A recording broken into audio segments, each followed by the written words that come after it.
முதலாம் ஆண்டு மாணவர்களே, மாணவியர்களே, உங்கள் எல்லோருக்கும் என்னுடைய வணக்கத்தை பணிவன்போடு தெரிவித்துக் கொள்ளுகின்றேன். இன்றைய தினம் நாம் நம்முடைய முதல் பருவத்திற்குரிய பாடங்களை அடிப்படையாக கொண்டு தொடங்க இருக்கின்றோம். அந்த வரிசையில் முதற் பகுதியாக இருக்கக்கூடிய பாரதியார் பாடல்கள், அதாவது அலகு ஒன்றில் முதலாவதாக இருக்கக்கூடிய பாரதியாருடைய பாடல்கள், அவற்றில் 2 பாடல்கள் நம்முடைய பாடத்திட்டத்திலே வைக்கப்பட்டிருக்கின்றன. அதில் முதலாவதாக இருக்கக்கூடிய பாடல் செந்தமிழ் நாடு என்ற தலைப்புடைய பாட்டு. செந்தமிழ் நாடு.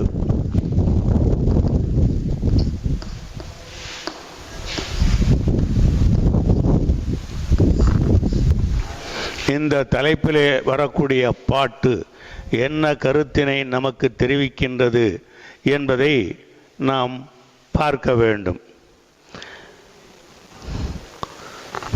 செந்தமிழ்நாடென்னும் போதினிலே இன்பத் தேன் வந்து பாயுது காதினிலே.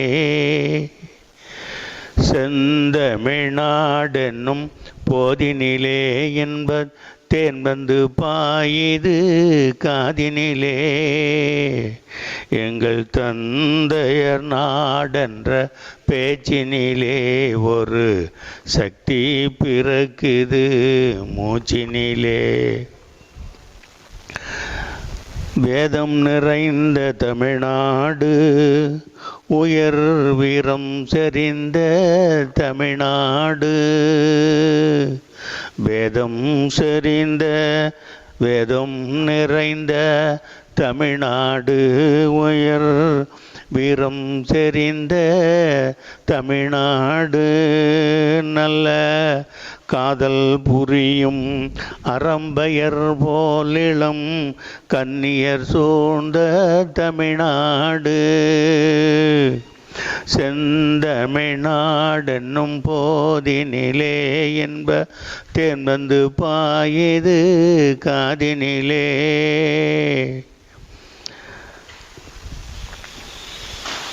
அதாவது நம்முடைய நாடு தமிழ்நாடு என்று பெயர். நம்முடைய இந்திய திருநாட்டில் தமிழ்நாடு என்பது ஒரு மாநிலம். அதை நாம் தமிழர்களாகிய நாம் நம்முடைய நாடு என்று சொல்லிக் கொண்டு வருகின்றோம். ஆக இது ஒரு மாநிலமாக இருந்தாலும் பண்டை காலத்தில் இது ஒரு நாடாக தமிழர்களால் சொல்லப்பட்டு வந்திருக்கின்றது. அதே அடிப்படையிலே தான் பாரதியார் இந்த தமிழ் நாடு என்று இங்கே குறிப்பிடுகின்றார்.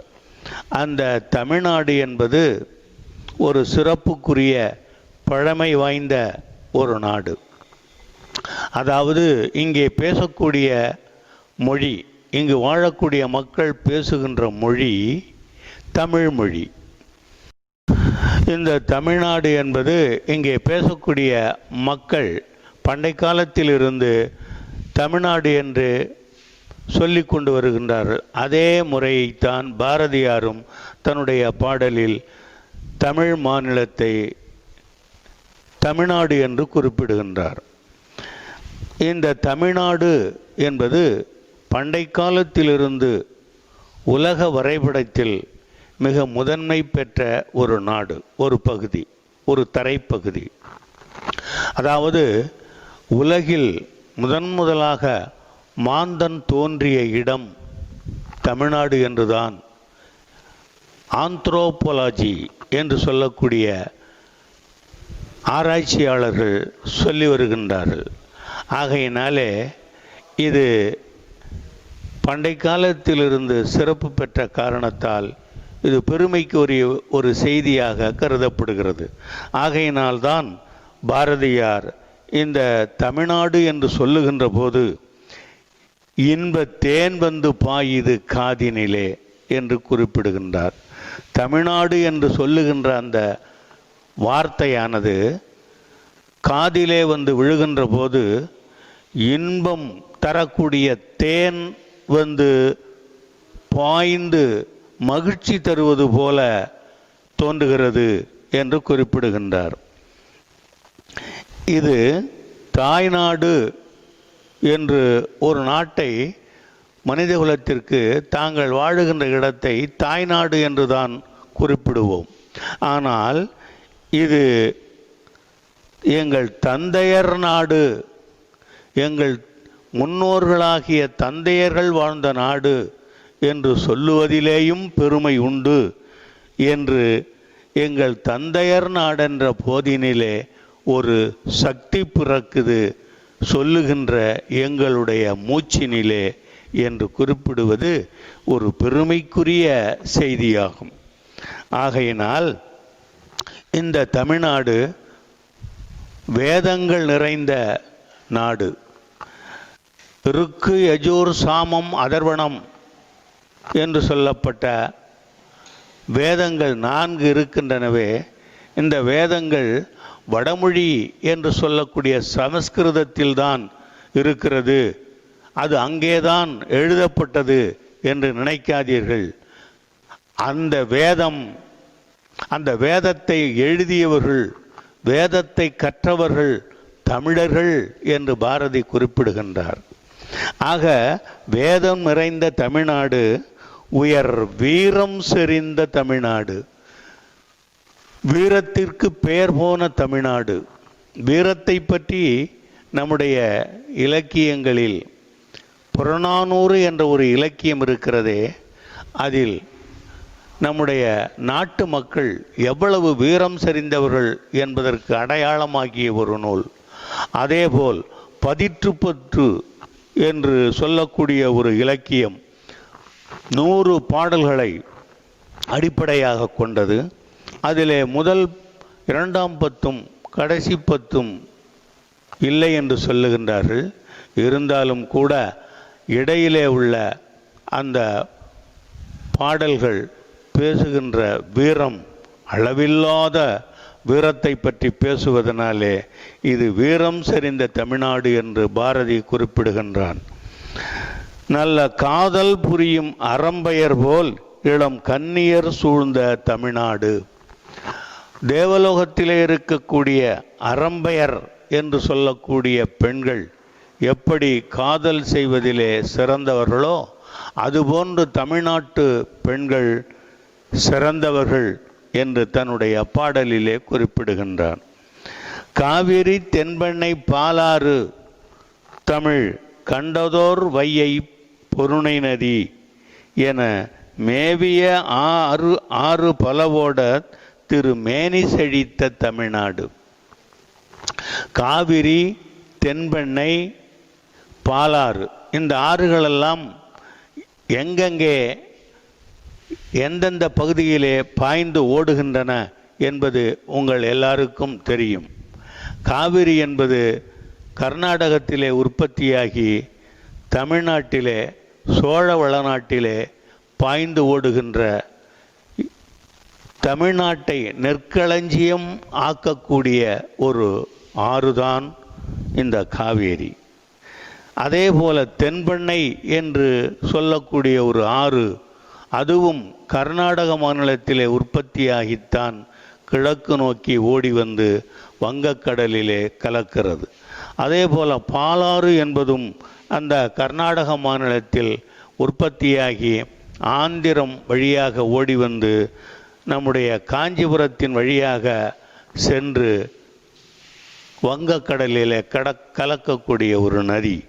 அதே போல வையை என்ற ஒரு நதி, அந்த நதி இருக்கின்றதே வையை என்பது, அது மிகப்பெரிய சிறப்புக்கு உரிய ஒரு நதி.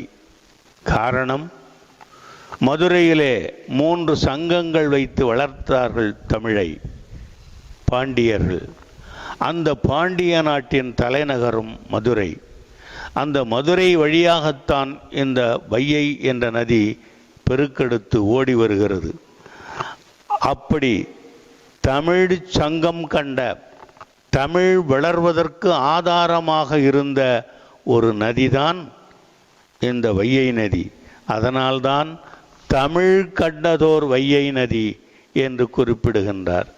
தமிழை இது தனக்கு அடையாளமாக கொண்ட ஒரு நதி. அப்படிப்பட்ட நதியோடு பொருணை நதி என்ற ஒரு திருநெல்வேலி மாவட்டத்திலே ஓடக்கூடிய தாமிரபரணி என்ற நதி இருக்கின்றதே, அதற்கு பொருணை நதி என்று பெயர். இந்த மாதிரி பல ஆறுகள் இந்த தமிழ்நாட்டிலே ஓடுகின்றன. ஏறக்குறைய 17 ஆறுகள் தமிழ்நாட்டு எல்லையிலே ஓடிக்கொண்டிருக்கின்றன. சென்னை பகுதியை சேர்த்து, ஆந்திர பகுதியை சேர்த்து, திராவிட நாடு என்று சொல்லுகின்றோமே, இந்த பகுதியிலே 17 வகையான பெயர்களை கொண்ட ஆறுகள் ஓடுகின்றன, ஓடின, இப்பொழுதும் இருக்கின்றன. இந்த 17 நதிகளிலேயும் ஆற்று படுகைகளிலேயும் தமிழர்கள் வாழ்ந்தார்கள். தமிழர்களுடைய அந்த ஆற்று படுகை பெருமைக்குரிய உலக நாகரிகத்தை தோற்றுவிப்பதற்கு மூலமாக இருக்கக்கூடிய நதிகள் என்பது இன்றைக்கு ஆராய்ச்சியாளர்களால் நிறுவப்பட்டு கொண்டிருக்கின்றது. அப்படிப்பட்ட பெருமைக்கு உரிய நாடு இந்த மேனி செழித்த நாடு, திரு என்ற செல்வம் படைத்த மேனி செழித்த நாடு இந்த தமிழ்நாடு என்று சொல்லுகின்றார்.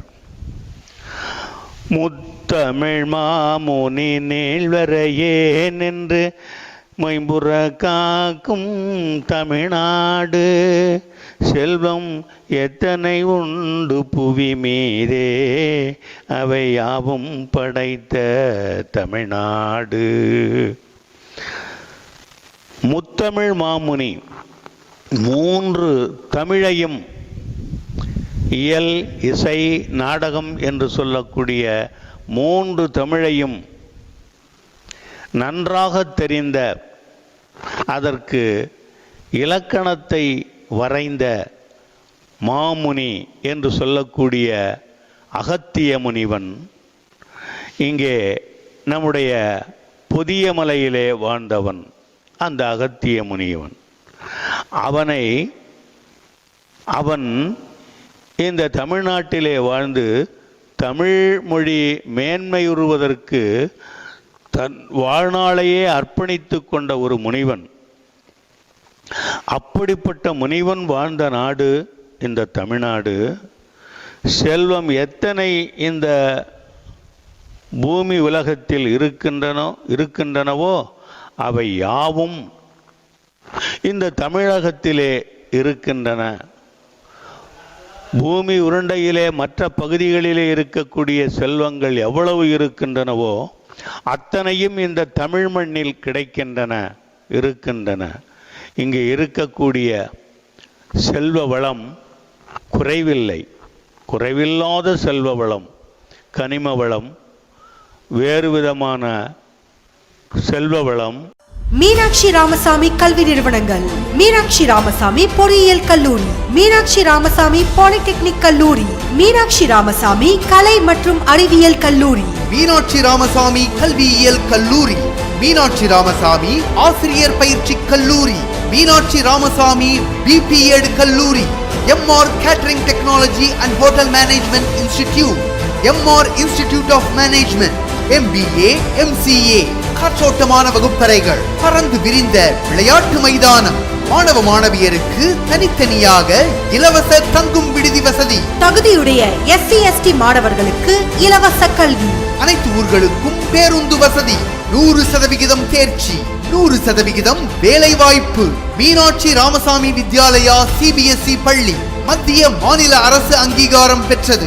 LKG முதல் 10ஆம் வகுப்பு வரை. மீனாட்சி ராமசாமி மெட்ரிக் மேல்நிலை பள்ளி LKG முதல் 12ஆம் வகுப்பு வரை. மீனாட்சி ராமசாமி தமிழ் வழி மேல்நிலைப் பள்ளி 6ஆம் வகுப்பு முதல் 12ஆம் வகுப்பு வரை அட்மிஷன் நடைபெறுகிறது. சாதாரண மாணவரையும் சாதனையாளராக்கும் கல்வி நிறுவனங்கள் மீனாட்சி ராமசாமி கல்வி நிறுவனங்கள் திருச்சி மெயின் ரோடு, MR கல்வி நகர், சத்தனூர், உடையார்பாளையம் தாலுகா, அரியலூர் மாவட்டம்.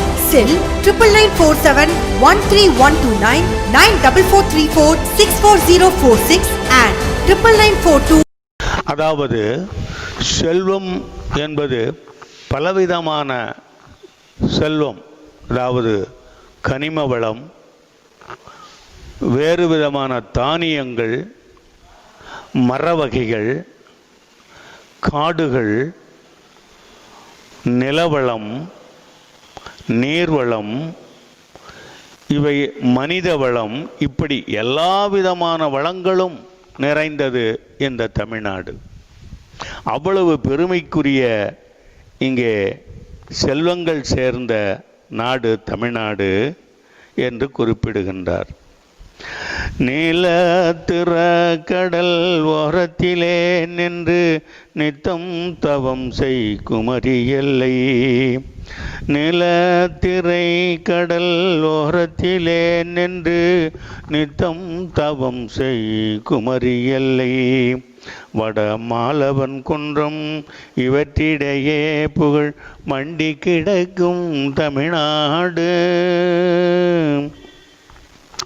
நீலத்திரைக்கடல் ஓரம், கடலுடைய நிறமே நீல நிறம் கொண்டது.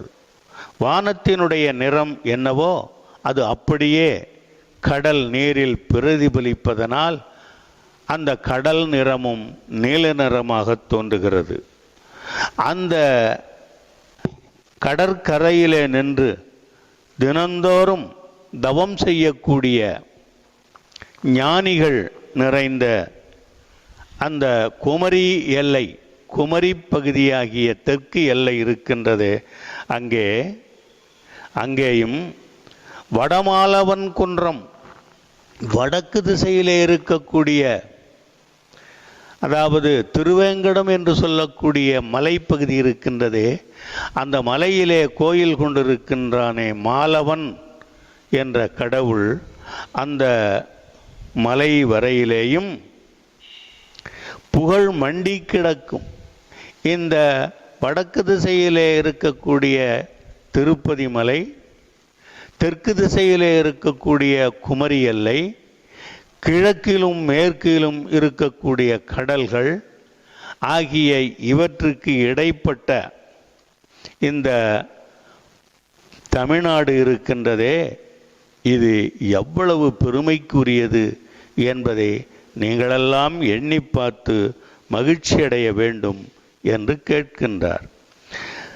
கல்வி சிறந்த தமிழ்நாடு, புகழ் கம்பன் பிறந்த தமிழ்நாடு, நல்ல பல்விதமாயின சாத்திரத்தின் மனம் பாரங்கும் பேசும் தமிழ்நாடு.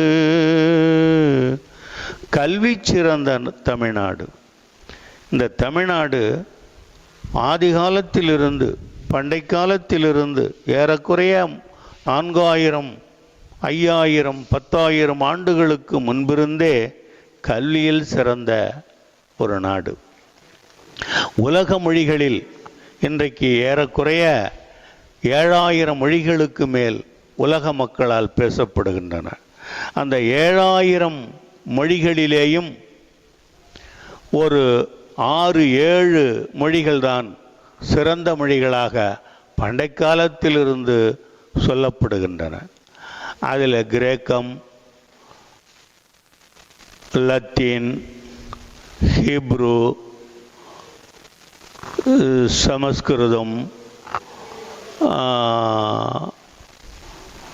சைன மொழி, அப்புறம் நம்முடைய தமிழ் மொழி, இந்த மாதிரி ஏறக்குறைய 6 மொழிகளுக்கு மேல்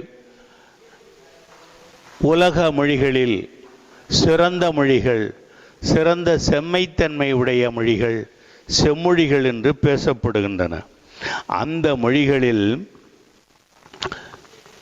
அந்த மொழிகளிலே தமிழ் என்பது மிகச்சிறந்த, எல்லா மொழிகளுக்கும் மூத்த, முதன்மையாகிய ஒரு மொழி என்று ஆராய்ச்சியாளர்களால் சொல்லப்படுகின்றது. அவ்வளவு பெருமைக்குரிய கல்வியிலே சிறந்த நாடு இந்த தமிழ்நாடு என்றும், அந்த கல்வியிலே சிறந்த புகழ் பெற்ற கம்பன் பிறந்த தமிழ்நாடு இந்த தமிழ்நாடு என்றும், ஏன் கம்பன் பிறந்ததிலே என்ன சிறப்பு தமிழ்நாட்டிலே என்று கேட்டால், ஏறக்குறைய கம்பன் எழுதிய ராமாயணம் என்ற நூல் 10,500 பாடல்களுக்கு மேல் கொண்ட ஒரு பெருங்காவியம், இதிகாசம். அப்படிப்பட்ட அந்த காவியத்தை எழுதியவன் இந்த கம்பன். அவன் பிறந்தது இந்த தமிழ்நாடு. அதனால் இந்த தமிழ்நாட்டிற்கு பெருமை. நல்ல பல்விதமாயின சாத்திரத்தின் மனம் பாரங்கும் வீசும் தமிழ்நாடு. இந்த இன்னும் பலவிதமான சாஸ்திரங்கள் என்று சொல்லக்கூடிய நூல்கள், அதாவது இறைவனை வணங்குவது எப்படி, பொருளாதாரத்தை தோற்றுவிப்பது எப்படி, நாட்டை நிர்வாகம் செய்வது எப்படி, அமைச்சர்கள் எப்படி இருக்க வேண்டும், அந்த நாடு எப்படி இருக்க வேண்டும், நாடன்ப நாடா வளர்த்தன நாடல்ல நாட வளர்ந்திரு நாடு என்றெல்லாம் சொல்லக்கூடிய திருக்குறள் போன்ற உயர்ந்த பெரிய தத்துவ நூல்களை கொண்டது இந்த தமிழ் மொழி. அப்படிப்பட்ட நூல் இந்த தமிழ் மொழியிலே இருப்பதனால் இதனுடைய மனம் உலகம் எங்கும் பரவி வீசி வருகின்றது என்று குறிப்பிடுகின்றார். வள்ளுவன் தன்னை உலகினுக்கே தந்து வான்புகழ் கொண்ட தமிழ்நாடு, நெஞ்சை அள்ளும் சிலப்பதிகாரம் என்றோர் மணி அறம் படைத்த தமிழ்நாடு. வள்ளுவன் 1330 குறட்பாக்களை எழுதியவன். அந்த வள்ளுவன் பிறந்தது இந்த தமிழ்நாடு. சிலப்பதிகாரம் என்ற ஒரு நூல் காப்பியம் இருக்கிறது. அது மக்கள் காப்பியம், குடிமக்கள் காப்பியம் என்றெல்லாம் பேசப்படுகின்றது. இரட்டை காப்பியம் என்றும் சொல்லப்படுகின்றது. அந்த சிலப்பதிகாரம் இருக்கின்றதே, அது ஒரு குடும்பத்தின் கதை. சாதாரண குடிமக்கள் மத்தியிலே பிறந்த ஒரு வணிக குடும்பத்திலே பிறந்த ஆண் பெண், அவர்கள் வாழ்க்கையிலே தோற்று போய்விட்டதையும் அவர்கள் படுகின்ற துன்பத்தை பற்றியும் சித்தரித்து காட்டுவதுதான் இந்த சிலப்பதிகாரம். அதை எழுதியவர் இளங்கோவடிகள். அது மனதை உருக்கக்கூடிய சம்பவங்களை பற்றி பேசுவதனால் அது நெஞ்சை அள்ளும் சிலப்பதிகாரம் என்று அடைமொழி கொடுத்து பேசுகின்றார் பாரதியார். அப்படிப்பட்ட நூல் இந்த தமிழ் மொழியிலே இருப்பதனால் இது இந்த தமிழ்நாடு சிறந்த ஒரு தமிழ்நாடு என்று பேசுகின்றார். சிங்களம் புட்பகம் சாவகம் ஆதிய தீவு பலவினும் சென்றேறி அங்கு தங்கள் புலிக்கொடி மீன்கொடியும் நின்று சால்புற கண்டவர் தாய்நாடு.